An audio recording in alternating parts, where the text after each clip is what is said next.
Welcome to the first lesson in the 10th chapter of the Pearson Geometry video series. Building on what we already know about circles, we're going to delve into the life of arcs and sectors. First, central angles, like angle XWZ, have their vertex at the center and each side is a radius. Second, the central angle and the intercepted arc have the same measure. Third, the arcs add up to 360 degrees. Let's highlight the major and minor arcs. Here in green is the shortest distance between X and Z. That's going to be the measure of XZ, arc XZ, which is shown right here. On the other side, from X to Z, the longer distance around, which also captures point Y, is the major arc. And the notation for that one is right here. We have the extra letter, which shows us that that must be a major arc. Okay. Example 1 is asking for the measure of the minor arc XZ. It's the same as the corresponding central angle. Therefore, the measure of arc XZ is equal to 115 degrees. Now, in order to find the major arc, we need to subtract the minor arc from 360. Since it's 360 around, and this takes up 115 degrees, then we want to know what's left. So we're going to say 360 minus 115 degrees, which is equal to 245 degrees. So the measure of the major arc, XYZ, is equal to 245 degrees. So here we have our major arc, and here we have our minor arc. Okay. Moving right along to arc measures.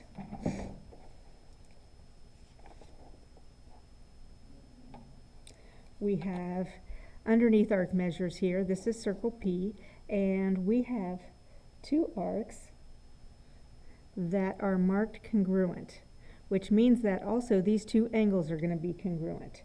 So we have arc LK, which is a minor arc. So that one is going to be KL or LK, and we have JK, which looks like that. And because we have these two ticky marks, it shows that these angles are also going to be congruent. Okay.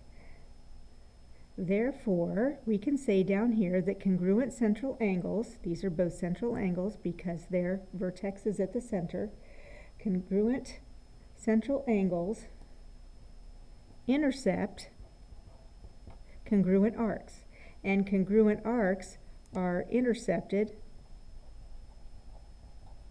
by congruent central angles. Okay, let's take a look at angle measures. So moving down here to arcs and circumference. Okay, so we have n degrees, which is the measure of this arc. Now we know that it's 360 degrees around. So this measure is n degrees and refers to both the arc and the angle. And then the arc length is the distance from here to here, arc length, and it's a fraction of the circumference, which is pi times diameter. Okay, so right here, each of these is the radius. Okay, so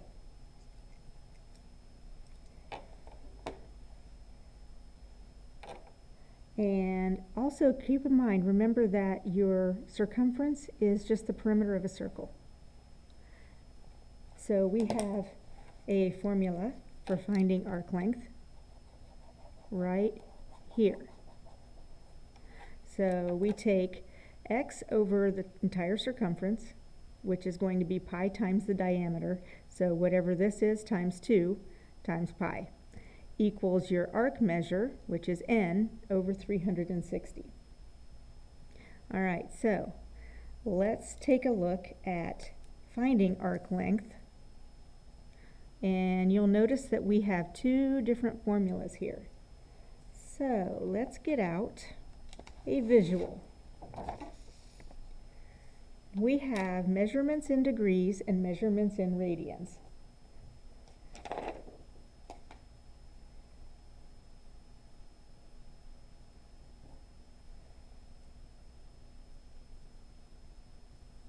So keep in mind that you also measure different things with 2 units of measurement. So for example, liquids are measured in either quarts or liters. Milk comes in quarts and pop comes in liters. Or your speed, like when you're driving, you can measure it here in miles per hour, but if you go across the ocean, it's almost always kilometers per hour, which is why all of that is on your speedometer. So let's take a look at these two circles. This one is going to be in degrees. So you already know that going all the way around is 360 degrees. So we're going to start right here at 0, go all the way around, and that gives us 360 degrees. If we go halfway around, that's going to be 180 degrees. If we go 1/4 of the way around, that's going to be 90 degrees. If we go 3/4 of the way around, halfway between 180 and 360, is 270 degrees. And that's normally the way that we measure circles. That's kind of what we're comfortable with. Okay, now with radians, we start at 0. We don't need that degrees. And we go all the way around, and we have 2 pi radians, because that is 1 revolution of a circle. Okay, if we go halfway around, where normally we would say 180 degrees, we have 1 pi radians, or just pi radians. If we go 1/4 of the way around, that's half of 180, which is normally 90, that's going to be 1/2 pi radians. And if it's 1/2, 1/2 is 1, and then 3/2 pi radians is where 270 degrees would normally be. So it's actually kind of almost easier to figure out radians than it is to figure out degrees. But since we have 2 ways of measuring, then we also have 2 formulas for measuring when we're finding arc length. So first we have S equals n over 360 times 2 pi r. Okay, 2 pi r is the same as 2 times the radius, which is our diameter, times pi, or pi times diameter. So this is just equal to circumference.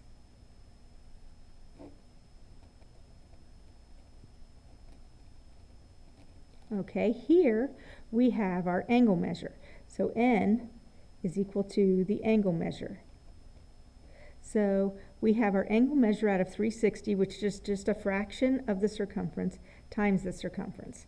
So if we measure these in degrees, this is the formula that we're going to use. Now, if we measure in radians, then we have our central angle, which is going to be right here. Okay, theta is our central angle, and that's going to be in radians. And then times the radius, whatever the radius is, and then that's what our arc length is going to be. So S is equal to the arc length. And that's what we're finding. All right, so let's go ahead and look up here at example 2. So part A says we want to find the length of JK, arc measure JK. Okay, so if we do that, then this is in radians. So we're going to say this one right here. So it's going to be 3/4 pi times the length of our radius.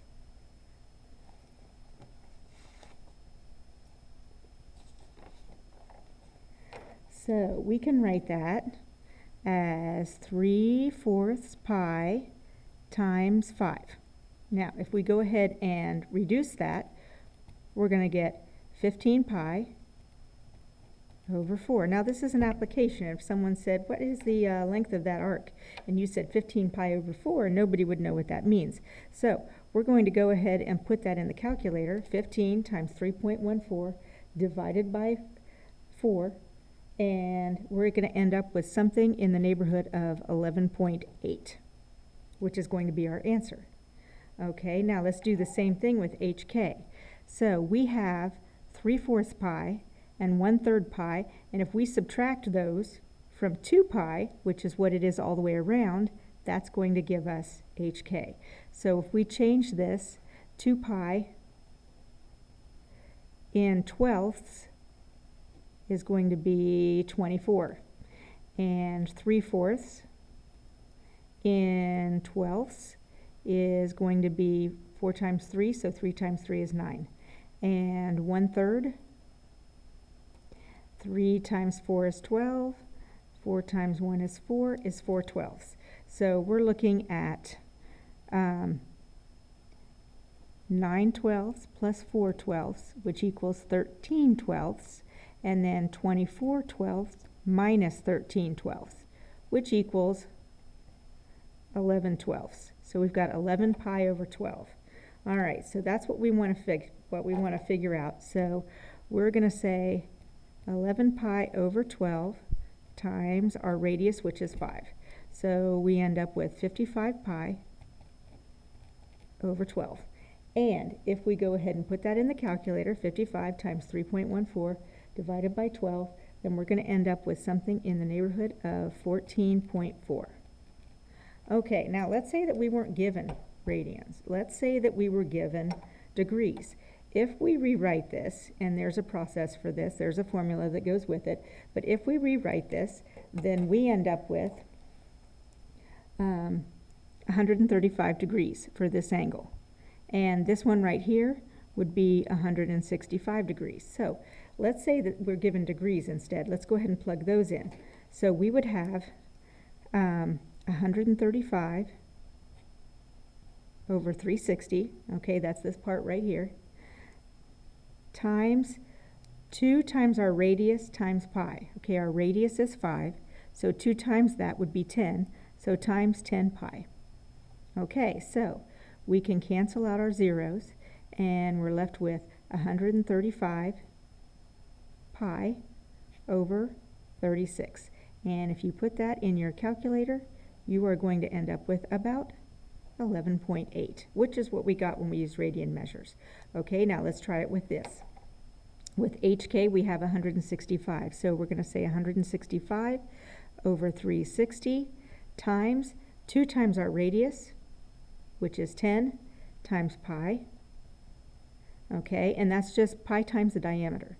So that's your circumference. So your fraction of your 360 from your angle measure times your circumference. We can cancel out the zeros, and we're left with 165 pi over 36, which, no surprise, is going to give us 14.4. All right, let's go ahead and flip the page, and we are going to look at sector area. Okay, so sector area is going to be this shaded area in here, bound by the 2 radii and your arc. So we have 2 formulas for that as well. If it's in radians, we've got 1/2 the radian measure times r squared, or if it's in degrees, which it usually is going to be, it's going to be the area of the sector over the area of the circle, set equal to the angle in degrees over 360. So we're back to n over 360, which is a fraction of the whole 360 degrees. And we're going to set that up starting with example 3. Okay, so with example 3, we don't know what our sector area is, so we're going to say sector area over our circle area, which is pi r squared. Okay, radius squared, 10 squared is 100 times pi. So we're going to write this as 100 pi. And then that's going to be equal to our angle measure, which is 78 over 360. Okay, so the sector area, and I'm going to abbreviate, is equal to 78 times 100 pi, so 7800 pi divided by 360, and all I did was cross multiply. Multiply, divide. And you're going to get a sector area of approximately 68, and we don't know what and this is centimeters, so centimeters squared. Okay, let's try it with this one up here, example 4. Okay, so we've got our sector area over our circle area. So 3 squared is 9 times pi. So over 9 pi is equal to the angle 165 over 360. Okay, so we're going to cross multiply, and we're going to get 165 times 9 pi. So 165 times 9 pi over 360 is equal to our sector area. And then when we multiply all of that, 165 times 9 times 3.14 equals, and then divided by 360, we are going to end up with something in the neighborhood of 13.0 units squared. On this one we don't have any units, so it's just going to be units squared. Remember, area is always squared. Okay, last one, example 5. So we have a radius of 10, which means that our sector area, 10 squared is 100, so over 100 pi is going to be equal to 59 out of 360. Okay, so if we multiply those across, we're going to get 5,900 pi, and then divide it by 360. And that's going to give us our sector area, which is going to be in the neighborhood, when you do 5,900 times 3.14 equals, divided by 360 is going to be about 51.5 and units squared. Okay, that's all there is to sector area. Just follow the formula. All right, let's take a look at segment area. So if you take a look at these pictures down here, here's a sector, and here's our segment. And so if we take our sector area, and our sector area is just going to be the area of a circle times the fraction of our angle measure. So we're going to say n degrees over 360 times pi r squared, which is kind of what we would get up here if we multiplied our n times our or pi r squared and then divided it by 360. That's exactly what we have here. Minus the area of the triangle. Area of a triangle is 1/2 base times height, and that's going to leave us with our segment area. Okay, so area of the segment, let's take a look at this one. So we're going to find the area of the segment first, and then we're going to find the triangle. So let's start out with sector area is equal to, and that's going to be over, let's see, 10 squared is 100, so 100 pi, that's just pi r squared. And then, let's see, this is a right angle, so we're going to say 90 over 360. And then we can cross multiply, and we're going to say 100 times 90. Let's go ahead and cancel out our 10s, make our work a little bit easier. So it's going to be 900 pi and over 36. Whoops, we got rid of that. So 900 pi over 36, which is going to be about 25 pi. Let's just leave that for now. Okay, so then we want to figure out what the triangle area is. Okay, so to find the triangle area, we know that we have 10 feet for the radius. Okay, so if this is a right triangle, then this 10 feet is going to be the same as this 10 feet. which means that we have a 45, 45 angle. And these are always going to be 45 because your radii are always going to be the same.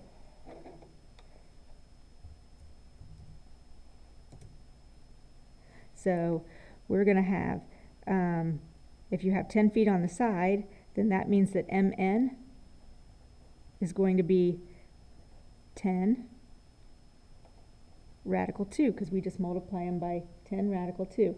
So we want half the base, which is 5 radical 2, times the height, which is also going to be 5 radical 2, because we have another 45, 45 here. So 5 radical 2 times 5 radical 2, which is going to be 25 times 2, which is going to be 50. Okay, so we want 25 pi minus 50.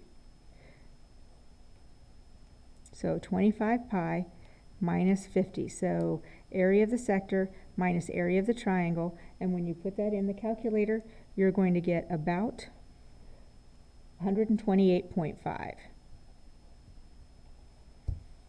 Okay, so this last one, see if you can do this one on your own. And this application problem is more than likely going to end up as a bonus question on a test. So see if you can do that one also. And otherwise, that's it, and I'll see you next time.